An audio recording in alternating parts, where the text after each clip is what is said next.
யாடியா T5L மகிழ்ச்சி நிறைந்த நீண்ட பயணத்திற்கு. சிறிய ஒரு விளம்பர இடைவெளியை தொடர்ந்து இன்றைய நாடுக்குரிய பத்திரிகைகள் பார்வையோடு இணைந்திருக்கிறோம். இன்றும் கைவசம் 4 பத்திரிகைகள் இருக்கின்றன. முதலிலே ஈழநாட்டு பத்திரிகை கண்ணோட்டத்தோடு இணைந்திருக்கலாம். இன்றைய நாடுக்குரிய ஈழநாட்டு பத்திரிகையின் பிரதான தலைப்பிடலாக யாழ்ப்பாண பல்கலைக்கழக விரிவுரையாளர் ஒருவர் மாயம், விரைந்து விசாரணை செய்யுமாறு ஆசிரியர் சங்கம் கோரிக்கை. யாழ்ப்பாண பல்கலைக்கழக சித்த மருத்துவ பீடத்தைச் சேர்ந்த சிரேஷ்ட விரிவுரையாளர் ஒருவர் நேற்று முன்தினம் பின்னிரவு முதல் மர்மமான முறையில் காணாமல் போயிருக்கிறார். அவருடன் உடனடியாக தொடர்பு கொள்ள முடியாதிருப்பதுடன் அவரது வீட்டிலோ வேறெங்குமோ அவரை கண்டுபிடிக்க முடியாத நிலையில் அவரை பாதுகாப்பாக கண்டுபிடிப்பதற்கு உடனடியாக விசாரணைகள் மேற்கொள்ளப்பட வேண்டும் என்று யாழ்ப்பாண பல்கலைக்கழக ஆசிரியர் சங்கம் அவசர வேண்டுகோள் விடுத்திருக்கின்றது. இந்த சம்பவம் தொடர்பில் மேலும் தெரிய வருவதாவது, யாழ்ப்பாணம் அரியாலை புங்கங்குளம் பகுதியில் தனது மகளுடன் வசித்து வந்த யாழ்ப்பாண பல்கலைக்கழக சித்த மருத்துவ பீடத்தைச் சேர்ந்த சிரேஷ்ட விரிவுரையாளருடன் நேற்று அதிகாலை முதல் தொடர்பு கொள்ள முடியாத நிலையில் அவரை தேடி அவரது வீட்டுக்கு சென்ற உறவினர்கள் அவர் வீட்டில் இல்லாததை அவதானித்துள்ளனர். வீட்டிலும் அருகிலும் இருந்த கண்காணிப்பு கேமராக்கள் நொறுக்கப்பட்டிருந்ததையும் அவதானிக்க முடிந்துள்ளது. நிலைமையின் பாரதூரம் கருதி உறவினர்களினால் யாழ்ப்பாண போலீஸ் நிலையத்தில் நேற்று காலை முறைப்பாடு பதிவு செய்யப்பட்டுள்ளது. இது தொடர்பாக யாழ்ப்பாணம் போலீசாருடன் தொடர்பு கொண்ட போது விரிவுரையாளரை காணவில்லை என்று அவரது உறவினர்களினால் முறைப்பாடு செய்யப்பட்டுள்ளது என்றும் சம்பவம் தொடர்பில் விசாரணைகள் மேற்கொள்ளப்படுகின்றன என்றும் உறுதிப்படுத்தினார்கள். குறித்த விரிவுரையாளர்களுக்கும் நெருங்கிய உறவினர்களுக்கும் இடையிலான குடும்ப பகை காரணமாக ஏதாவது அசம்பாவிதம் ஏற்பட்டிருக்கலாம் என்றும் குடும்ப தகராறு காரணமாக அவர் கடத்தப்பட்டிருக்கலாம் என்ற கோணத்திலும் விசாரணைகள் நடைபெறுகின்றன. இதேவேளை தமது உறுப்பினர் ஒருவர் தனது இருப்பிடத்தில் காணப்படாமை குறித்து தாம் கவலை அடைந்துள்ளதாகவும் அவர் எங்கிருக்கின்றார் என்பதை அறிய முடியாமல் இருப்பதும் அவரது வீட்டை சுற்றி பொருத்தப்பட்டிருந்த கண்காணிப்பு கேமராக்கள் அடித்து நொறுக்கப்பட்டிருக்கின்றமையும் நிலைமையின் பாரதூரத்தையும் காட்டுவதாக குறிப்பிட்டுள்ள யாழ்ப்பாண பல்கலைக்கழக ஆசிரியர் சங்கம் அவரை தாமதமின்றி பாதுகாப்பாக கண்டுபிடிக்கப்படுவதற்கு தேவையான உடனடி நடவடிக்கைகளை பல்கலைக்கழக நிர்வாகம் மேற்கொள்ள வேண்டும் என்றும் கோரியிருக்கின்றது என்று இன்றைய பிரதான தலைப்பிடல் அமைந்திருக்கிறது. தொடர்ச்சியாக ஈழநாடு பத்திரிகையினுடைய முற்பக்க செய்திகளுக்குள் போரை நிறுத்துங்கள், ஐநா பொதுச் செயலர் வேண்டுகோள். மத்திய கிழக்கில் அமெரிக்கா, இஸ்ரேல் மற்றும் ஈரான் இடையே நிலவும் போர் முற்றிலும் கட்டுப்பாட்டை மீறி செல்லும் அபாயம் உள்ளதாக ஐக்கிய நாடுகள் சபையின் பொதுச் செயலாளர் ஆண்டனியோ குட்டரஸ் எச்சரித்திருக்கின்றார் என்ற அந்த செய்தியோடு எந்த நிதி நெருக்கடியும் இலங்கையில் இல்லை கூறுகின்றார் அமைச்சர் அனில் ஜெயந்த் என்ற தலைப்பிடலோடு இன்னொரு செய்தியும், கருப்பு கொடி விவகாரத்தில் விசாரணைக்கு அழைக்கப்பட்ட 3 பேரும் வாக்குமூலங்கள் பெறப்பட்ட பின் விடுதலை. யாழ் பல்கலைக்கழகத்தில் கடந்த மாதம் 4ஆம் திகதி ஏற்றப்பட்டிருந்த தேசிய கொடியை இறக்கி கருப்பு கொடி ஏற்றிய விவகாரத்துடன் சம்பந்தப்பட்டவர்கள் என்ற சந்தேகத்தின் பேரில் விசாரணைக்கு அழைக்கப்பட்ட பல்கலைக்கழக மாணவர் ஒன்றியம், கலைப்பீட மாணவர் ஒன்றியம் ஆகியவற்றைச் சேர்ந்த 3 மாணவர்களிடமும் வாக்குமூலம் பதிவு செய்யப்பட்ட பின்னர் அவர்கள் விடுதலை செய்யப்பட்டுள்ளனர்.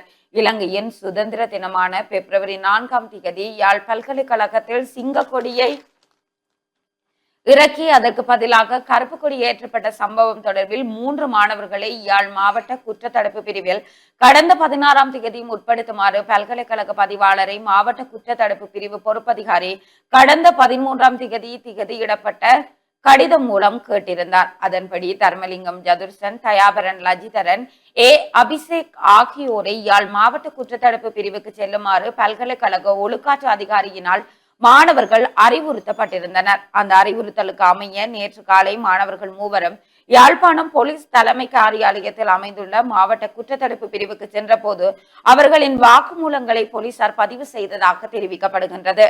மாணவர்கள் சுமார் 5 மணி நேரம் விசாரணைக்கு உட்படுத்தப்பட்டு வாக்குமூலங்கள் பதிவு செய்யப்பட்டிருக்கின்றன என்ற அந்த செய்தி தொடர்ந்து செல்வதனை காணக்கூடியதாக இருக்கிறது. தொடர்ச்சியாக செய்திகளுக்குள் விசாரணைக்கு அழைக்கப்பட்டதை கண்டித்து பல்கலை முன்றலில் மாணவர்கள் கவன ஈர்ப்பு போராட்டம் என்ற தலைப்பிடலோடு நேற்று போராட்டத்தில் எடுக்கப்பட்ட புகைப்படங்கள் தாங்கிய செய்தி ஒன்று பிரசுரமாக்கி இருக்கிறது. தொடர்ச்சியாக அந்த செய்தியை பார்க்கையில், இலங்கையின் சுதந்திர தினத்தன்று யாழ் பல்கலைக்கழகத்தில் தேசிய கொடியை இறக்கி கருப்பு கொடி ஏற்றிய சம்பவம் தொடர்பாக யாழ்ப்பாண பல்கலைக்கழக மாணவர்கள் 3 விசாரணைக்கு அழைக்கப்பட்டமையை கண்டித்து பல்கலைக்கழக மாணவர்கள் நேற்று விரிவுரைகளை பகிஷ்கரித்து கவனஈர்ப்பு போராட்டத்தில் ஈடுபட்டனர். மாணவர்களை அச்சுறுத்தும் விதமாக பல்கலைக்கழக மாணவர் ஒன்றியம், கலைப்பிட மாணவர் ஒன்றியம் ஆகியவற்றின் தலைவர்கள் உட்பட 3 மாணவர்களை குற்றத்தடுப்பு போலீசார் விசாரணைக்கு வருமாறு அழைத்துள்ளதாகவும் நேற்று அந்த விசாரணைக்கு செல்லுமாறு பல்கலைக்கழக அதிகாரிகளினால் தாம் பணிக்கப்பட்டதை கண்டித்து எதிர்ப்பு நடவடிக்கைகளில் ஈடுபட்டுள்ளதாகவும் மாணவர்கள் தெரிவித்திருக்கின்றனர் என்று அந்த செய்தி பிரசுரமாக இருக்கிறது. தொடர்ச்சியாக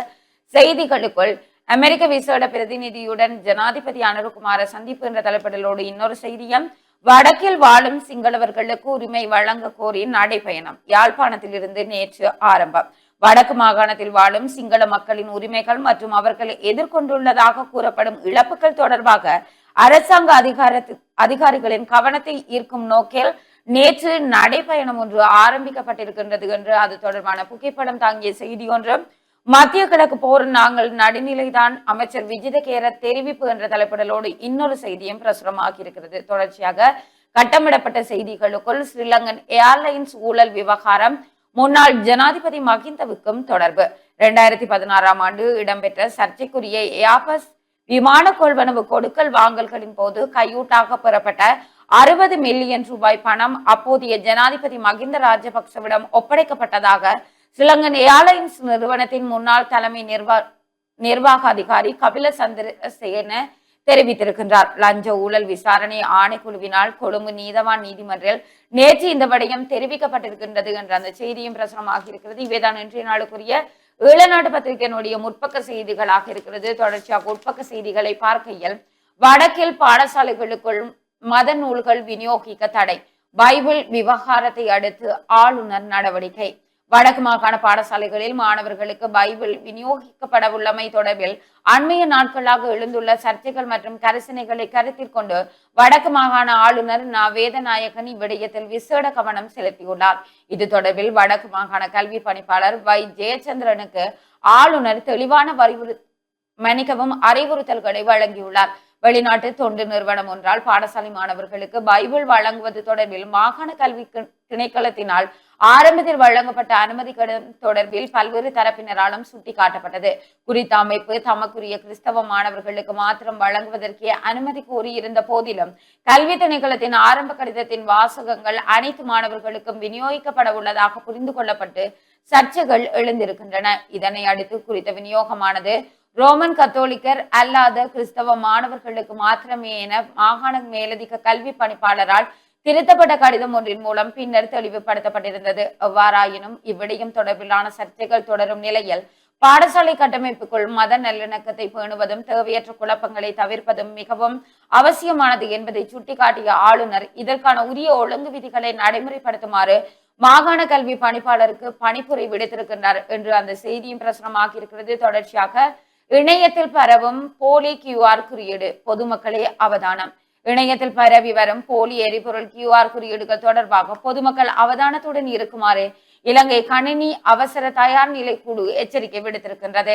எரிபொருள் கொள்வனவுக்கான உத்தியோகபூர்வ QR குறியீட்டு முறையை அணுகுவதற்கான இணைப்புகள் என உரிமை கோரி சமூக ஊடகங்கள் மற்றும் குறுஞ்செய்தி செயலிகள் ஊடாக இவ்வாறான போலி இணையதள இணைப்புகள் பகிரப்பட்டு வருவதாக அந்த நிறுவனத்தின் சிரேஷ்ட தகவல் பாதுகாப்பு பொறியியலாளர் சாருக்க தமுனு போல தெரிவித்திருக்கின்றார். இவ்வாறான ஏமாற்று இணைப்புகள் பயனர்களை தவறாக வழிநடத்தி அவர்களின் தனிப்பட்ட தகவல்கள் அல்லது நிதி தொடர்பான விவரங்களை திருடும் நோக்கில் உருவாக்கப்பட்டுள்ளதாக அந்த அறிக்கையில் சுட்டிக்காட்டப்பட்டிருக்கின்றது என்று அந்த செய்தி பிரசுரமாக இருக்கிறது. தொடர்ச்சியாக செய்திகளுக்குள் பெண்கள் தேசிய ஆணைக்குழு செயற்படுவதில் தொடர் சிக்கல் என்ற தலைப்பிடலோடு ஒரு செய்தியும், QR முறைமை எரிபொருள் விலை உயர்வால் இலங்கையில் மீன்பிடித்துறை பாரிய வீழ்ச்சி என்ற தலைப்பிடலோடு இன்னொரு செய்தியும் பிரசுரமாகி இருக்கிறது. தொடர்ச்சியாக எரிபொருள் QR குறியீட்டு சிக்கல்களை தீர்க்க புதிய தீர்வு. வாகன உரிமையாளர்கள் எரிபொருள் QR குறியீடுகளை பெறுவதில் எதிர்கொள்ளும் சவால்களை சமாளிக்கும் வகையில் டிஜிட்டல் பொருளாதார அமைச்சு புதிய ஓவர் ரைட் அம்சத்தை அறிமுகப்படுத்தி இருக்கின்றது. பயனர்கள் துல்லியமான வாகனம் மற்றும் சேசிஸ் விவரங்களை வழங்கினால் இந்த விருப்பத்தின் மூலம் அவர்கள் முந்தைய பதிவுகளை ரத்து செய்து புதிய மொபைல் எண்ணை பயன்படுத்தி மீண்டும் பதிவு செய்து கொள்ளலாம். அடையாளத்தை உறுதிப்படுத்த வாகனம் மற்றும் சேசிஸ் எண்கள் சரியாக உள்ளிடப்பட வேண்டும். 2026 மார்ச் 14ஆம் தேதிக்கு முன்னர் எரிபொருள் QR குறியீடுகளுக்காக பதிவு செய்யப்பட்ட வாகனங்களுக்கு மட்டுமே இது பொருந்தும் எனவும் அந்த செய்தி பிரசுரமாக இருக்கிறது. தொடர்ச்சியாக இன்றைய நாளுக்குரிய ஈழநாடு பத்திரிகை ஆசிரியர் தலையங்கமாக முன்னென்றும் இல்லாத பொருளாதார நெருக்கடியை நோக்கி உலகம், மத்திய கிழக்கில் போர் தணிவதற்கான எந்த ஒரு அறிகுறியையும் காணவில்லை. ஈரானுக்கு எதிரான போரை தொடங்கிய அமெரிக்க ஜனாதிபதி டொனால்ட் டிரம்பும் இஸ்ரேலிய பிரதமர் பெஞ்சமின் நெத்தன்யாவும் எதிர்பார்த்திராத வகையில் ஈரான் பெருமளவு உயிரிழப்புகள் அழிவுகளுக்கு மத்தியிலும் பதிலடியாக இஸ்ரேல் மற்றும் வளைகுடா நாடுகள் பரவலாக ஏவுகணை தாக்குதல்களை நடாத்திய வண்ணம் இருக்கின்றது என்று சர்வதேச அரசியல் பேசுவதாக இன்றைய பத்திரிகை ஆசிரியர் தலையங்கம் இடம்பெற்றிருக்கிறது. தொடர்ச்சியாக செய்திகளுக்குள் தேவைப்பட்டால் ஈரானுக்கு எதிராக ராணுவ நடவடிக்கை எடுக்கப்படும் சவுதி வெளிவிவகார அமைச்சர் தெரிவிப்பு என்ற தலைப்பிடலோடு ஒரு செய்தியும், ஈரானின் எரிவாயு வயல் மீது இஸ்ரேல் ராணுவம் தாக்குதல், ட்ரம்ப் கடும் விமர்சனம் என்ற தலைப்பிடலோடு இன்னொரு செய்தியும் பிரசுரமாக இருக்கிறது. தொடர்ச்சியாக செய்திகளுக்குள் இலங்கையில் வருடம் தோறும் 9500 வரை காச நோயாளிகள், நோய் தடுப்புக்கான தேசிய திட்டம் தகவல். இலங்கையின் வருடாந்தம் 8500 முதல் 9500 வரையிலான காச நோயாளிகள் அடையாளம் காணப்படுகின்றனர் என்று காச நோய் மற்றும் மார்பு நோய் தடுப்புக்கான தேசிய திட்டம் தெரிவித்திருக்கின்றது. இவர்களில் சுமார் 45% மேல் மாகாணத்தைச் சேர்ந்தவர்கள் என்று சமூக சுகாதார விசேட நிபுணர் மிசாயா காதர் தெரிவித்திருக்கின்றார் என்று அந்த செய்தியும், எரிபொருள் விநியோகத்தில் எந்தவித பாதிப்பும் இல்லை, ஜனாதிபதியிடம் கட்டார் அமீர் உறுதி என்ற தலைப்பிடலோடு இன்னொரு செய்தியும், முன்னாள் ஜனாதிபதி ரணிலுக்கு சத்திர சிகிச்சை என்ற தலைப்பிடலோடு இன்னொரு செய்தியும் பிரசுரமாகி இருக்கிறது. தொடர்ச்சியாக செய்திகளுக்குள் ஏப்ரல் மாதத்திற்கு தேவையான எரிபொருள் இறக்குமதி உறுதி, இலங்கை பெட்ரோலிய கூட்டுத்தாபனம். ஏப்ரல் மாதத்துக்கு தேவையான அனைத்து எரிபொருள் கொள்வனவு கட்டளைகளும் நேற்று முன்தினம் உறுதிப்படுத்தப்பட்டுள்ளது என்று இலங்கை பெட்ரோலிய கூட்டுத்தாபனம் தெரிவித்திருக்கின்றது. இதன்படி 5 எரிபொருள் கப்பல்களுக்கான கட்டளைகள் உறுதி செய்யப்பட்டன என்று பெட்ரோலிய கூட்டுத்தாபனத்தின் பணிப்பாளர் மயூர நெத்திகுமாரகே தெரிவித்திருக்கின்றார். இதற்கு முன்னர் ஏப்ரல் மாத இறுதி வரை எரிபொருள் கையிருப்பு உள்ளதாக குறிப்பிட்டிருந்தோம். அது மார்ச் மாத இறுதி வரை நாம் உறுதிப்படுத்திய கப்பல்களின் எண்ணிக்கையை அடிப்படையாக கொண்டே கூறப்பட்டது. தற்போது ஏப்ரல் மாதம் முழுவதற்குமான கப்பல்கள் உறுதி செய்யப்பட்டுள்ளன. இதன்படி அடுத்த மாத இறுதி வரை எமக்கு தேவையான எரிபொருள் கையிருப்புகள் கிடைத்துக் கொண்டிருக்கும் என்றும் அவர் கருத்து தெரிவித்திருப்பதாக அந்த செய்தியும், தமிழ் இளைஞர்களுக்கு எதிரானவர் சாணக்கியன் என்ற தலைப்பிடலோடு இன்னொரு செய்தியும், விவசாயிகளுக்கான எரிபொருள் ஒதுக்கீட்டினை அதிகரிக்க வேண்டும் என்ற தலைப்பிடலோடு இன்னொரு செய்தியும் பிரசுரமாகி இருக்கிறது. தொடர்ச்சியாக இளநாடு பத்திரிகையினுடைய இறுதி பக்க செய்திகளை பார்க்கையில், எரிபொருள் நெருக்கடியை தீர்க்க நடவடிக்கை எடுத்துள்ளது அரசு, சபை முதல்வர் பிமல் ரத்நாயக்க தெரிவிப்பு. எரிபொருள் பயன்பாட்டை கட்டுப்படுத்தவும் அத்தியாவசிய சேவைகளுக்காக அடுத்த சில மாதங்களுக்கு தேவையான எரிபொருளை சேமிக்கவும் முன்னெடுக்கப்பட்டுள்ள புதிய நடவடிக்கைகள் குறித்து சபை முதல்வர் அமைச்சர் பிமல் ரத்நாயக்க நேற்று பாராளுமன்றத்தில் விளக்கம் அளித்திருக்கின்றார். தற்போது எரிபொருள் பயன்பாட்டை கட்டுப்படுத்தவும் தேவையற்ற முறையில் எரிபொருள் சேகரிப்பை தவிர்க்கவும் அத்தியாவசிய சேவைகளுக்காக அடுத்த சில மாதங்களுக்கு எரிபொருளை சேமிக்கும் நோக்கிலும் QR குறியீட்டு முறை அறிமுகப்படுத்தப்பட்டுள்ளது. இது எரிபொருள் தட்டுப்பாட்டினால் மட்டும் எடுக்கப்பட்ட முடிவு அல்ல, மாறாக எதிர்கால நிலைமைகளை கருத்தில் கொண்டு மேற்கொள்ளப்பட்ட ஒரு முன்னெச்சரிக்கை நடவடிக்கை ஆகும் என்று அவர் கருத்து தெரிவித்திருப்பதாக அந்த செய்தியும், முன்னர் அரசியல் நெருக்கடி ஏற்பட கொரோனா தடுப்பூசிகளே காரணம் கூறுகிறார் சரத் வீரசேகர் என்ற தலைப்பிடலோடு ஒரு செய்தியும், சட்டத்தை மதிப்பதே நெருக்கடிக்கு தீர்வு, போலீசார் கோரிக்கை என்ற தலைப்பிடலோடு இன்னொரு செய்தியும் பிரசுரமாகி இருக்கிறது. இவைதான் இன்றைய நாளுக்குரிய ஈழநாடு பத்திரிகையினுடைய முக்கிய செய்திகளாக அமைந்திருக்கிறது. தொடர்ச்சியாக நாங்கள் யாழ் பிராந்தியத்திலிருந்து கிடைத்திருக்கக்கூடிய வலம்புரி பத்திரிகை கண்ணோட்டத்தோடு இணைந்திருக்கலாம். வலம்புரி நாளிதழுடைய பிரதான தலைப்பு செய்தியாக மத்திய கிழக்கில் தொடரும் போர் சூழல், இலங்கைக்கு வருகை தந்துள்ள அமெரிக்க பிரதிநிதிகளுடன் ஜனாதிபதி அனுர கலந்துரையாடல். மத்திய கிழக்கில் தொடரும் போர் சூழல் தொடர்பில் இலங்கை வருகை தந்துள்ள அமெரிக்க சிறப்பு பிரதிநிதிகளுடன் ஜனாதிபதி அனுரகுமார் திசாநாயக்க கலந்துரையாடி இருக்கிறார் என்ற புகைப்படம் தாங்கிய செய்தியொன்றும், தொடர்ச்சியாக யாழ்ப்பாணம் பல்கலைக்கழகத்தில் கருப்பு கொடி 3 மாணவர்களிடமும் 5 மணி நேர விசாரணை. சுதந்திர தினத்தன்று யாழ்ப்பாண பல்கலைக்கழக வளாகத்தில் தேசிய கொடி இறக்கப்பட்டு கருப்பு கொடி ஏற்றப்பட்ட விவகாரம் தொடர்பாக பல்கலைக்கழக மாணவர்கள் 3 யாழ்ப்பாண மாவட்ட குற்றத்தடுப்பு பிரிவினர் சுமார் 5 மணி நேரம் விசாரணை நடத்தி வாக்குமூலங்களை பெற்றுக் கொண்டிருக்கிறார்கள் என்ற கட்டமிடப்பட்ட செய்தி. விசாரணை என்ற பெயரில் தொடர்ச்சியாக அச்சுறுத்தல், யாழ் பல்கலைக்கழகத்தின் முன் போராட்டம். விசாரணை என்ற பெயரில் மாணவர்கள் மீது முன்னெடுக்கப்படும் தொடர்ச்சியான அச்சுறுத்தல்களை கண்டித்து ஜனநாயக உரிமைகளை வலியுறுத்தியும் யாழ்ப்பாண பல்கலைக்கழக மாணவர்கள் நேற்று பாரிய போராட்ட முறையை முன்னெடுத்திருந்தனர். கடந்த பிப்ரவரி மாதம் 4ஆம் தேதி கருப்பு கொடி ஏற்றியமை தொடர்பாக யாழ் பல்கலைக்கழகத்தை சேர்ந்த 3 மாணவர்கள் குற்றத்தடுப்பு பிரிவினரால் விசாரணைக்கு அழைக்கப்பட்டிருந்தார்கள். இந்த நடவடிக்கையானது மாணவர்களின் ஜனநாயக உரிமைகளை மீறும் செயல் என மாணவர்கள் குற்றம் சுமத்துகிறார்கள். புதிய ஆட்சியின் கீழும் தொடரும் மாணவர் மீதான அடக்குமுறைகள் உடனடியாக நிறுத்தப்பட வேண்டும். பல்கலைக்கழக வளாகத்தினுள் இடம்பெறும் ஜனநாயக ரீதியான செயற்பாடுகள் மீதான போலீஸ் விசாரணைகள் நிறுத்தப்பட்டு அவை பல்கலைக்கழக நிர்வாக மட்டத்திலேயே தீர்க்கப்பட வேண்டும். மாணவர்களின் கருத்து சுதந்திரத்திற்கும் ஜனநாயக உரிமைகளுக்கும் அச்சுறுத்தல் விடப்படக்கூடாது என்பதை வலியுறுத்தி நேற்றைய தினம் அனைத்து விரிவுரைகளையும் புறக்கணித்த மாணவர்கள் பல்கலைக்கழகத்தின் பிரதான வாயிலை மூடி அதன் முன்பாக போராட்டத்தில் ஈடுபட்டார்கள். மாணவர்களின் இந்த ஜனநாயக போராட்டத்திற்கு பல்வேறு தரப்பினரும் தமது ஆதரவை வழங்கியிருக்கிறார்கள் என்று அந்த செய்தியோடும், பயணிகளை நடுவில் இறக்கிவிட்ட தனியார் பேருந்துக்கு 3 நாட்கள் சேவையில் ஈடுபட தடை, வடக்கு போக்குவரத்து சபை அதிரடி என்ற ஒரு செய்தி. அதேபோல யாழ்வரும் ஐரோப்பிய பிரதிநிதிகள் செம்மணி புதைகுழியை பார்வையிடுவார்கள். எதிர்வரும் ஏப்ரல் மாதம் 20ஆம் தேதி ஐரோப்பிய ஒன்றிய பிரதிநிதிகள் குழு ஒன்று யாழ்ப்பாணம் வருகை தர உள்ளது. குறித்த குழுவினர் செம்மணி மனித புதைகுழியை பார்வையிட ஏற்பாடுகள் செய்யப்பட்டுள்ளதாக செய்திகள் வெளியாகி இருக்கிறது என்ற செய்தியோடும், கட்டப்படப்பட்ட செய்திகளுக்குள் யாழ்ப்பாணத்தில் எரிபொருள் நிரப்பு நிலையங்களுக்கு இராணுவ பாதுகாப்பு என்று அந்த புகைப்படம் தாங்கிய செய்தி, முல்லைத்தீவில் மோட்டார் சைக்கிள் விபத்து, இளம் குடும்பஸ்தர் பலி என்ற செய்திகளோடும், முன்னாள் ஜனாதிபதி மஹிந்த ராஜபக்ச ரூபாய் 60 மில்லியன் லஞ்சம் பெற்றிருக்கிறார், லஞ்ச ஊழல் ஒழிப்பு ஆணைக்குழு கொழும்பு நீதவான் நீதிமன்றத்தில் அறிவிப்பு.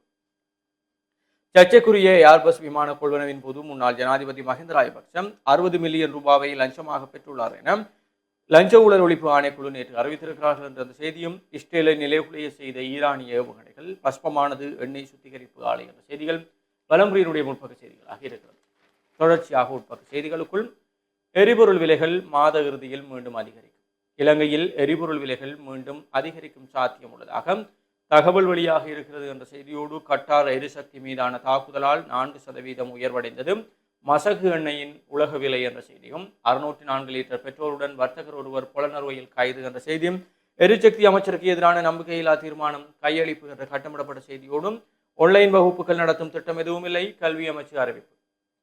எரிபொருள் நெருக்கடி காரணமாக பாடசாலைகளுக்கு புதன்கிழமை விடுமுறை வழங்கப்பட்டுள்ள நிலையில் அன்றைய தினம் ஆன்லைன் மூலம் கற்பித்தல் நடவடிக்கைகள் முன்னெடுக்கும் திட்டம் எதுவும் தற்போது இல்லை என கல்வி அமைச்சின் செயலாளர் நாளுக கழுவேவ தெரிவித்திருக்கிறார் என்று அந்த செய்தியும் தொடர்ந்து செல்கிறது. தொடர்ச்சியாக வலம்புரி நாளிதழுடைய இன்றைய விளையாட்டுச் செய்திகளுக்குள் மகளிர் கடினப்பந்து கிரிக்கெட் போட்டியில் யாழ்ப்பாணம் நடேஸ்வரா கல்லூரி த்ரில் வெற்றி என்ற புகைப்படம் தாங்கிய செய்தியும், சன்ரைசர்ஸ் அணியின் தலைவராக இசான் கிசான் நியமனம் என்ற செய்தியும், சிஎஸ்கே அணியில் சஞ்சு சாம்சன் சிறந்த நகர்வு என கும்ப்ளே புகழாரம் என்ற செய்திகளும் விளையாட்டு செய்திகளாக இருக்கிறது.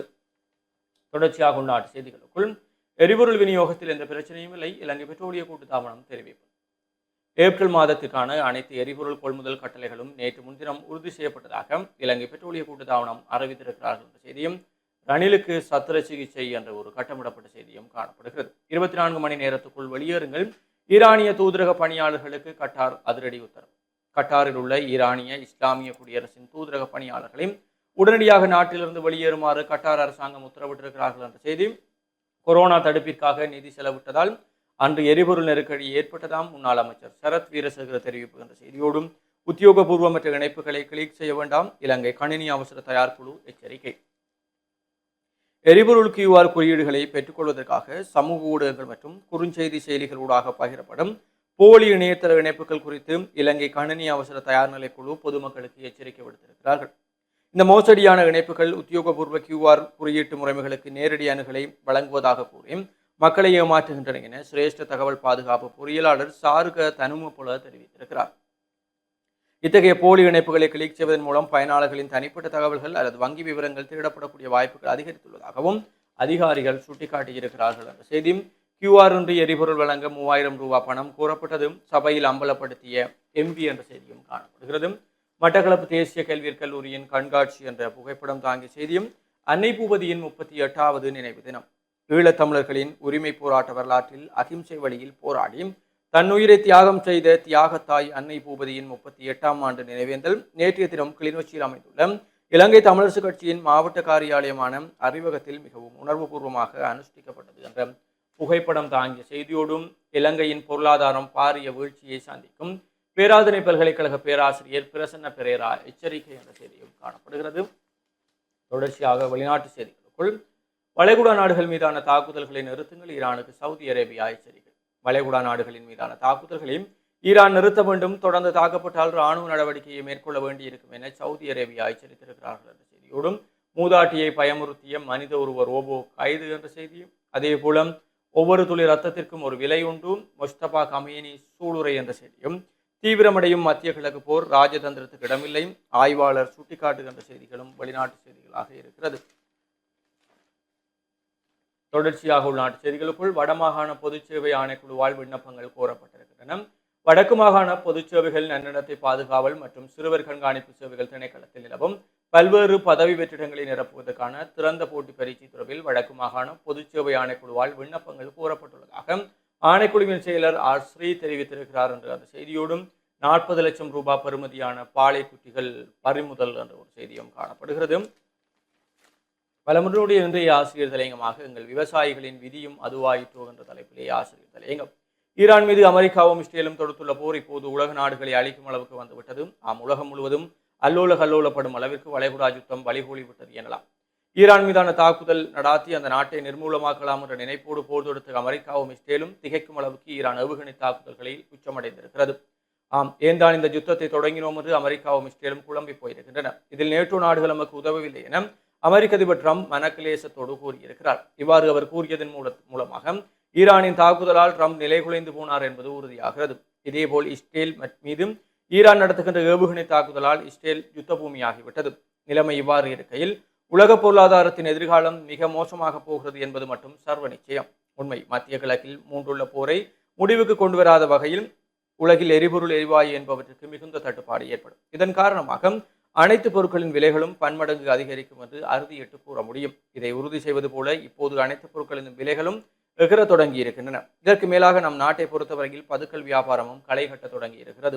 அதாவது வேளாண் விவசாயிகளிடமிருந்து மிக குறைந்த விலையில் நெல் கொள்வனவு செய்த வியாபாரிகள் அல்லது மில் உரிமையாளர்கள் இனி அரிசியின் விலையை கண்டபாட்டில் உயர்த்துவார்கள். என்ன செய்வது? பொருளாதார கஷ்டத்தில் நெல்லை இருப்பில் வைத்திருக்க முடியாமல் அவற்றை மிக குறைந்த விலையில் விற்பனை செய்த விவசாயிகளின் பெரும் நட்டமடைய அவற்றை அறாவிலையில் கொள்வனவு செய்து வியாபாரிகளுக்கும் எரிபொருள் விலையேற்றமும் வெளிநாட்டு கப்பல் பயண தடைப்பட்டு போனதும் சாட்டாக அமைய அரிசியின் விலையை அவர்கள் கண்டபடி அதிகரித்து விற்பனை செய்வார்கள். அந்தோ இலங்கை போன்ற நாடுகளில் விவசாயிகளின் வாழ்வு கஷ்டத்திலும் நட்டத்திலும் திண்டாடுவதுதான் விதியாக போயிட்டு வலம்புரியினுடைய ஆசிரியர் தலையங்கம். தொடர்ச்சியாக உள்நாட்டு செய்திகளுக்குள் எவ்வித நிதி நெருக்கடியும் நாட்டில் தற்போது ஏற்படவில்லை. தொழில் அமைச்சர் அனில் ஜெயந்த தெரிவிக்கும். பொருளாதார பாதிப்புகளை குறைக்க ஜனாதிபதி அனுர விசேட அறிவுறுத்தல் என்ற செய்தியோடும் அராலிச்சந்தியில் நினைவு சின்னம் வேரணை பிரதேச சபை அனுமதி. வேரணை பிரதேச சபைக்குட்பட்ட பகுதிகளில் 1990 மற்றும் 1991 ஆண்டு காலப்பகுதியில் படுகொலை செய்யப்பட்ட மக்களை நினைவு கூற பொதுவான நினைவு சதுக்கம் ஒன்றை அராலிச்சந்தியை ஆண்டிய பகுதியில் அமைக்க பிரதேச சபை அனுமதி அளித்திருக்கிறார்கள் என்றும் அந்த செய்தியோடும் சீன பெண் தொழிலதிபர்கள் கட்டுநாயக்காவில் கைது என்ற செய்தியும் காணப்படுகிறது. அடையாளம் காணப்படாத 500 காச நோயாளர்கள் சுகாதாரத்துறை எச்சரிக்கை. இலங்கையில் சுமார் 5000 வரையான காச நோயாளர்கள் சமூகத்தில் இன்னும் அடையாளம் காணப்படாமல் உள்ளதாக சுகாதார அதிகாரிகள் எச்சரிக்கை விடுத்திருக்கிறார்கள்.